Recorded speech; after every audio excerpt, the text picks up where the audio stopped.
Hello guys, this is Garth from Draw the Trigger, bringing you a special guest deck profile from Ben with his tournament-winning Shadow Paladin deck profile. Over to you, Ben. Let's run us through the deck then. Yeah, this was the Shadow Paladin deck that I used to win a shop tournament last week from, I think it was like 14 people, something stupid like that. So, yeah, there was quite a lot of us for once. About that many again this week? Yeah, it was good fun. It was good fun. So, but I'm not saying it's good, but here we go. Okay, starting Vanguard, got the most important thing in the world, Full Bow. Love this guy. When a card named Blasted Javelin rides this unit, I search my deck for up to one card named Blasted Dart. Great for guaranteeing a grade 2. Alright, so we'll go to trigger lineups now. My trigger lineup is pretty basic. So we've got 4 crits. Hits here, the Grim Reaper. And thanks to BTO5, I don't have to run stand triggers anymore, so I have 4 crits here. There's a specific reason I run 8 crits instead of 4 stands, 4 crits, which I'll get onto later, because Shadow Paladins retire their own rear guards. I'm a big fan of draw triggers. Everyone used to think they were a bit rubbish because of said only 5,000 shield for draw triggers, but card advantage saves lives. And then standard heal triggers. 4 of them, because I'm not allowed any more. Otherwise, if only we were. If only. It breaks the game enough with perfect guards, my friend. That's true. Okay. We'll go to grade 1 lineups. I'll go with probably what's quite insignificant is the promo card Darkside Pegasus. When placed on rear guard, I choose another of my Shadow Paladins and give it 2,000 till end of turn. Now, it's not a bad little card, but there are things I prefer to run. But I can deal with it for now, because that 2,000 has come in useful at times. But it doesn't really matter. He's a nice little card, and nobody apparently wanted this promo from their booster draft for BTO 5 a few weeks ago, so someone just gave me another one. I was like, yeah, sure, I'll take that. Then we go on to Vanilla 8, Charon, one of my favourite cards. It's a really nice looking card, I love the art on it, but most important thing, Vanilla 8. It's so important having these powerful boosters, because Shadow Paladins have a lack of support, and therefore not many good boosters. Kinda need it. A little vital. We'll then get on to Blasted Javelin. I run 3 of him. I don't particularly want to run any more because it compromises my other boosters because he's only a 6. But he has the ability, if I have a card named Full Bow in my soul, he gets plus 2,000. He is obviously my ideal grade 1 because I get to search for a Blasted Dark, therefore guaranteeing me a grade 2 as well. And his other ability is, when he's placed on rear guard, I can discard a grade 3 Shadow Paladin from my hand to search for Phantom Blaster Dragon. Always useful in a pinch if I need a better grade 3. I don't use it particularly often, no, because I just have to discard a card. Oh yeah. Yeah, it's just a little bit costly. Like a bit of a perfect guards. Enough said. Perfect guards. I run 3 because again I don't like compromising the number of decent boosters I have, so just the 3. They're also fucking pricey. Very, very expensive. Yes, they are. Yeah. And 4 of Garuru Bow. Now, when I first saw this card, I didn't really even give it a second glance. I thought 7,000 and it's double art. I'll skip that.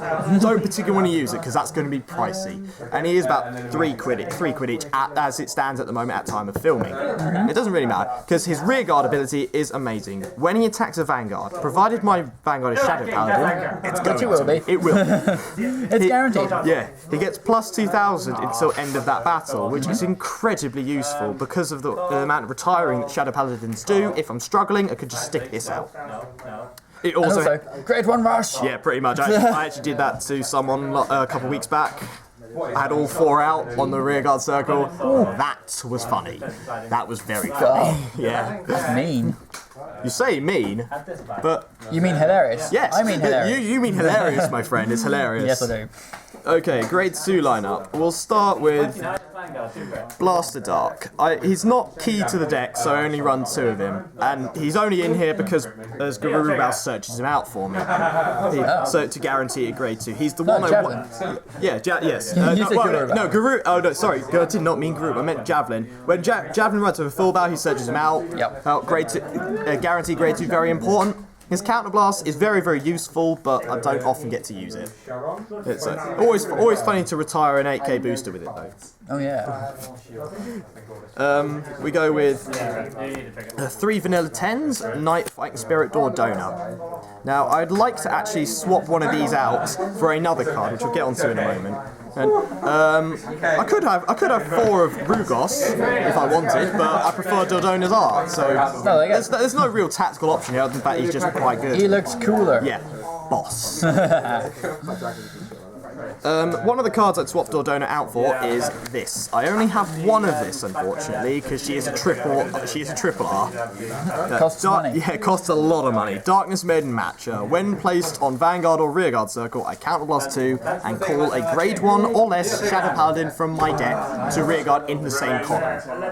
Incredibly useful, just to search out the good old vanilla 8. It's just what you do. Instant 16. Exactly, instant 16 combo, or I can put Matcher down on a back rearguard column and retire her immediately before it, so I can have the booster if I need it. That's an emergency use only, really. I don't particularly want to do that, and I haven't ever had to do that, thankfully. Oh, cool. Nice. Touch wood. Yeah, so Matcher's good. I'd like another one. Anyone out there? I don't know. And then Suck It Japan, damage flippers that aren't promo cards. Yeah, we got BETO4 was kind to us, giving us what is a promo card in Japan as a single art in this set. So taking its value down from something, it was many dollars down to like many a pound. dollars. Yeah, basically. It was ridiculous. And because of the amount of counterblasting that occurs in a Shadow Paladin deck, vital. You need that. Oh yes. Okay. Okay, so grade 3s now, is it? Yes. Okay. And as always, best card last. Best card last. Then I will start with Badabkar. This is a staple in a Shadow Paladin deck for the ability to swarm rear guards. Oh yeah, 3+1, isn't it? Exactly, it's a free card. He sucks if I have to ride him as my Vanguard. Happened on many occasions. Although my deck does, like we talk about decks of sentient beings, but regardless, my deck responds and gives me a double crit when it happens. It's funny. But failing that, he calls me a trigger to rear guard. It's screwed. He screwed me over a couple of times, but it's good. It's good, really. He's very, very useful. That's it. Doesn't it just become like, if it is a trigger, is it not just like fodder for what's coming up in a minute? After he is fodder. That's the point of him. You have him to swarm fodder. Yeah. Yeah. It doesn't provide fuel for this one. No, yeah, you said best card last, and best card is indeed going last. This is not my last card. Phantom Blaster Dragon. Some people might shout at me for this, but I do not like Phantom Blaster Dragon. I think he's a bit rubbish. Did you not win with him and his crossride today? No, that was a different deck. I did just make the crossride deck today, but oh, okay, you're trying it out. I'm trying it out. I'm entering that next week. It's fine. Okay, that's fine. Carry on. Phantom Blaster Dragon on his own is not a viable Vanguard. And he is here for emergency purposes only because I have Blaster Dark in here. It's the only reason he is present. Because he gets an extra 1,000 from Blaster Dark in his soul, so he's an 11k Vanguard all the time. Really nice. But his act is the one that everybody likes and shouldn't. If I'm quite frank. It's expensive. It's very expensive. It's an act. We counterblast 2 and retire 3 of your own rear guards. They have to be Shadow Paladins as well, so if you're playing hybrid, this is even worse. Okay, plus 10,000 plus 1 crit. Sounds amazing. It's not. It's funny because it's an activated ability, and yet you will never get it off. Like, you'd be very lucky if you get it more than once in a game. Yeah, I've been very forgiving with him, and I have actually gotten it off twice in a game. And I can safely say, a waste of resources. Every game I activate that ability in, I lose. I do not win games with this card. If I just leave him there and just attack regularly without using his ability, I'm fine. I can win games like that. But his ability is awful. So you never use it. Yeah. But this is what the swarming is for. Main card, here we go. Origin Mage Ildona, the long-forgotten son of the Shadow Paladin in Clan. From extra boost to 3 Cavalry of Black Steel. Alright, he is a Limit Breaker, but the Limit Break is the great part about it. That's what makes him really good. But we'll go with his minor ability first. When he attacks a Vanguard, which you're going to, he gets plus 3,000 until the end of that battle. But he can hit crossroads on his own without a booster. Basically, yes. He does not need a booster to hit any crossroad. Every Vanguard unit in the game fears him because he makes them shield.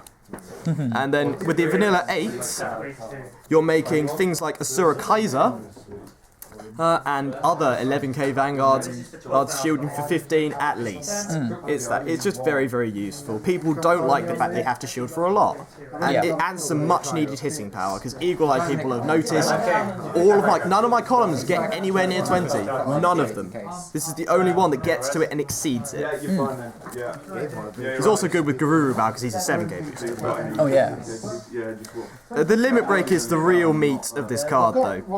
You counterblast 2 and choose 2 of your Shadow Paladin rearguards and retire them. In order to draw 2 cards before his drive check. Yep. And he gets an extra 3,000 till the end of that battle, therefore making crossroads also shield for 15. So with Sharon behind it, that's 24. It's a 24 column. Ah, nice. Yeah, man. That's not the best thing though, because it's still quite an expensive cost. While you're sacrificing 2 rearguards and getting 2 cards back for it, the important thing is this is an auto ability. You have to do it. No, I don't. Oh no, you don't have to. Just pay the cost. It's auto ability. It just means that I can do. It's when he attacks that I pay the cost. So that a rearguard column can attack, like Bad Eye Car and whatever goddamn trigger he's pulled out behind him can attack, and then make it forcing a shield hopefully. Then he swings in, sacks those rearguards, and gets him back hopefully 2 better cards. Oh yeah. And therefore hit him for 24. So it's and at the very least, it's more things to possibly guard within the next turn. Exactly. At the very least, failing that, it's taking things out and then giving me a trigger chunk to hit. Yes. It's done that for me on multiple occasions, and I love it. So yeah, he's the meat of the deck, and he's basically what won me the tournament 2 weeks ago. Cool. And that is my Shadow Paladin deck. Fantastic. Thank you very much, Ben, and thanks for watching. We'll see you in the next video.